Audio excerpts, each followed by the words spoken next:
temperature, rainfall, humidity, soil fertility, but there are some things we can control through best practices. And we'll talk about those as well. But the environment kind of gives the green light, if you would, to say, disease, come on out. It's wake up time and time to come out and play. So the first one of these is brown patch. And this is very, very prominent in yards that I see in my neighborhood. In fact, I dare say I may have it, or I may have summer patch. I'm still scratching my head every day, but I got something. So the pathogen is Rhizoctoni solani. And you'll always hear, if you're talking about lawn diseases, is it a Rhizoctoni disease? So that's normally brown patch. It's favored by hot, humid weather, temperatures 65 or above, nighttime temperatures 65 or above, and we're certainly there. And one of the favored hosts is actually tall fescue, and it just is what it is, because ordinarily for the other diseases, tall fescue does not really seem to be the primary one for this disease. That belongs to Kentucky bluegrass and some others. So look at the bottom left or bottom right hand, and you'll see that the disease first appears as a sign of that includes a mycelium, which is a cobwebby-like growth on the top of the disease, on the top of the grass, and then that actually becomes and spawns into something we don't want. You can recognize brown patch also close up by the brown border on a blade of grass, which is surrounded, and it's irregularly, the brown border surrounds an irregularly shaped tan lesion on grass. So what to do about it? In best practices, well, the things we want to do for our lawns in general: make sure we have good drainage, don't allow water pooling, minimize leaf wetness. And you'll see these again and again and again for the next couple of diseases. And when we say minimize leaf wetness, you obviously can't command it not to rain. But on the other hand, we can control when we water the lawn and use that sprinkler, and that should be done in the morning. Here's a big one. Avoid applying too much nitrogen in the springtime.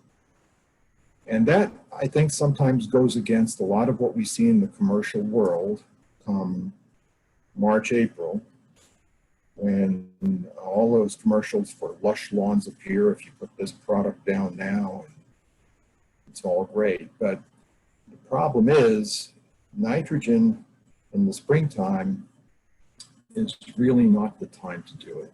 The time to put the nitrogen down is in the fall, so that it supports the root growth. And so we all ought to be thinking in September and October, putting down our fertilizer, our nitrogen, that is going to feed the root growth while the grass then goes to sleep for the winter. But when it reemerges, all of those stores of food in the roots from that fertilization given in the fall are going to then help support a nice green lawn in the springtime. For doing any kind of fertilizing in the springtime, we would always recommend that you apply no more than half of the recommended amount if you must, and do it earlier in the season. The other things we want to watch out for are the thatch buildup, and ideally we'd like to keep that down to about 1/2 inch. Everybody knows what thatch is, right? It's dead decomposing plant matter between the turf and the leaf growth. Small amounts, like 1/2 inch, are good because they insulate the soil, they cushion the surface, and they support active microbial population. A thick layer, about an inch or so, though, starts to be counterproductive. It becomes water repellent, it reduces air and moisture movement, as well as fertilizer that you might put on. And what really is, what I found to be fascinating was that in this excess thatch, rhizomes can grow in these layers and then in turn cause a growth of a plant that's less tolerant of heat, drought, disease, and insects. So just keep an eye on the thatch. The next one is dollar spot. Slightly different, but same principles. You'll note in the large photo, smaller tan-like spots, and they can expand up to 6 inches, but on the disease triangle model, the pathogen formally is called Sclerotonia homeocarpa. I practice saying these, by the way. The favorable conditions, once again, the high heat, moist humidity, lush growth, and maybe some of the stressors that go into holding back a good lawn, such as dry soil or maybe even compact soil. And the hosts are primarily Kentucky bluegrass and to an extent zoysia. Fescue and ryegrass are other cool season grasses that could be impacted, but primary host is Kentucky bluegrass. Notice the blade on the bottom right. It forms kind of an hourglass shape with light reddish brown margins. So if you pick that from the edge of where you see this disease, you're pretty sure that it's dollar spot.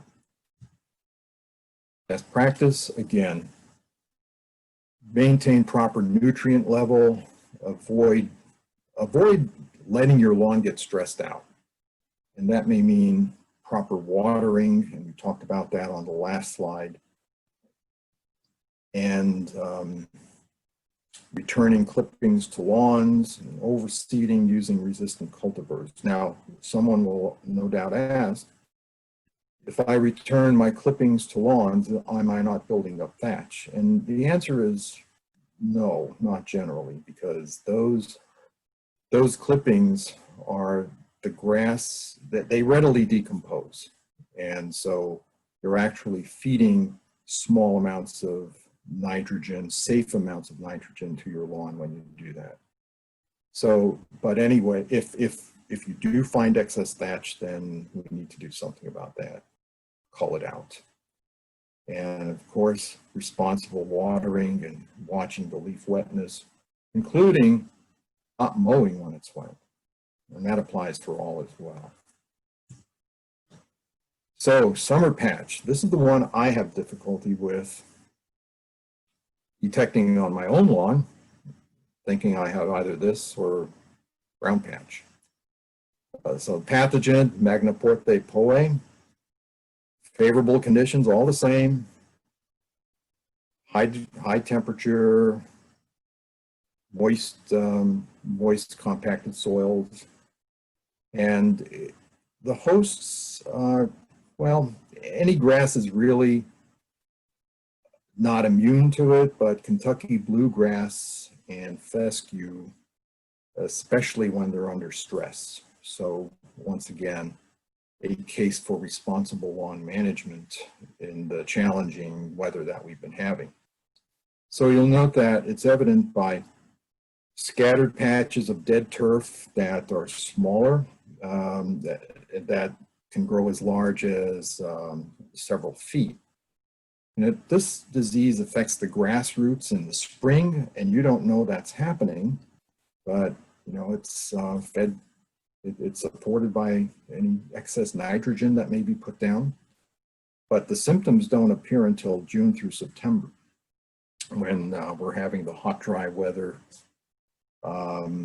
followed, intermingled with a wet period. So it's spread underground by way of the root system, but it also can be tracked around by infected plant material or contaminated equipment. Again, best practices, things we know about what to do with our lawn. Don't mow low for a cool season lawn. Keep it about 2.5 to 3 inches. Avoid excess nitrogen in the springtime, and help the grass out in the summer by keeping an eye on it, watering properly, and improving drainage where necessary.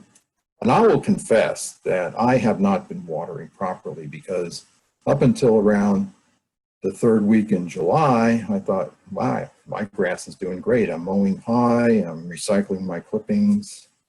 I don't need to be watering, it's green. And then all of a sudden, that 3rd week in July, things took a little turn. So should have been watering, I guess, responsibly.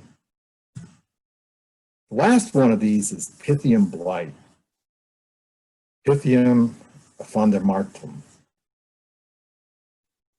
Hot, humid, here we go again, but also poor air circulation. So this is, what I mean by that is, my studies have shown that if there is excess growth around it in terms of shrubbery, trees, maybe screening hedges and the like, poor air circulation does impact this. And of course, nighttime temperatures will as well. This one primarily attacks perennial ryegrass, which is not a common grass to deal with. So luckily, most of us aren't going to be facing this particular disease. But when I did speak to the garden center representative, and I asked him, should I include this? And he said, well, it's not a typical lawn disease, but he sees it in terms of when new sod might be put down and people are overwatering it, and the water may not be done at the right time, or the soil hasn't been prepared, or the water, where the sod might be laid in a depression where water isn't, where water is allowed to collect. So in its worst case, well, you look at it and, well, you see that it's water soaked and it has a slimy quality around it. So think about if you had a jar of Vaseline and spread it over your lawn, and how would that look? And that's because of all of this moisture with nowhere to go except to attack your grass. So you might also see this spread by water flow, like a swale. And so different drainage patterns could be an indication as well. Talking about fungicides in a minute, but this one, most fungicides are ineffective against this particular one, as according to what I was told. Best practices: reduce prolonged leaf wetness, water in early morning hours, again, and of course avoid the excess nitrogen, and watch where, if the turf is in a low-lying area that's collecting water. On my walks in the morning, I do see one lawn that has been allowed to deteriorate, and I'm not sure if it's Pythium Blight, but it looks ugly. I mean, all the grass is kind of dead and black, and there's just standing water there, and it could be corrected so easily. And just keeping an eye on it, it's just very interesting. So that, I think, might very well be a case of this. So also, this one can be actually moved about by mowing and foot traffic too, so be careful of that. So up until now, we talked about some common threads of all of these diseases, and that includes what? The excess nitrogen in the springtime, and the later, the more risky. Excess wetness, which we may or may not be able to control given the weather. And then, of course, the high temperatures and humidity. If we had high value properties that we were responsible for, such as golf courses or athletic fields, maybe we would bring in big fans, you know, to take care of the humidity and to cause airflow. But we're lawn owners, and we're just interested in what's going on and what we could do, and learning what it is we have so that we can know what we can do. And by and large, most of what we can do is just following best practices. So I mentioned that fungicides are not always well, they are an option, but they're not always needed, because many of these grass diseases are going to cure themselves. If we were, and the other thing too is that fungicides at this point are preventative versus curative. So nothing's going to cure that brown spot other than Mother Nature growing new turf once it subsides in late August, September, or us maybe raking out some of that bad stuff and overseeding. But for those that are interested in fungicides, they are an option. They're not cheap neither, but any garden center will help you with those and explain where to use them and why. And look for the active ingredients that are listed in here, primarily the azoxystrobin. That's found in a number of brands that you'll see on the shelf. So azoxystrobin. There are several other ingredients that are listed here, and they're all in the latest pest management guide, table 5-1. So consider those as you would. So again, the fungicides, they treat the symptoms, but not the cause. And also, if you think that if you have a lawn service and you have a really severe case of something and you do want to spend the money for them to do it, they may have a more concentrated product that will work, but just know that it's going to be it's going to be costly. And for the most part, the application, whether it's foliar or granular, is going to last about 28 days. Then you're going to have to do it again. And remember, this is preventative. It's not curative. And of course, always read the label before making any applications if you decide to do it yourself. I always say read it twice, so you know. So what about this little guy? Don't eat them, and you don't need to apply a fungicide on these. If you can physically remove them or let them there. I know one person, I was told, will take a sand wedge out and just practice a swing using the mushrooms there. So they have at it. A mushroom is only a spore-bearing or fruiting structure of a fungus that's already in the ground. So the fungus is feeding on dead organic matter, such as dead tree roots or buried logs, stumps, and the like. And mushrooms aren't going to do any harm to a lawn, although some are toxic if edible, so don't eat them. And then also, you know, we're talking about diseases that are fungus diseases, but if you look at that picture on the left, would you know right away that it's a fungus disease or something else like grubs? So we're into grub season now too. And, you know, grubs are the larvae from Japanese beetles, and they're out and about.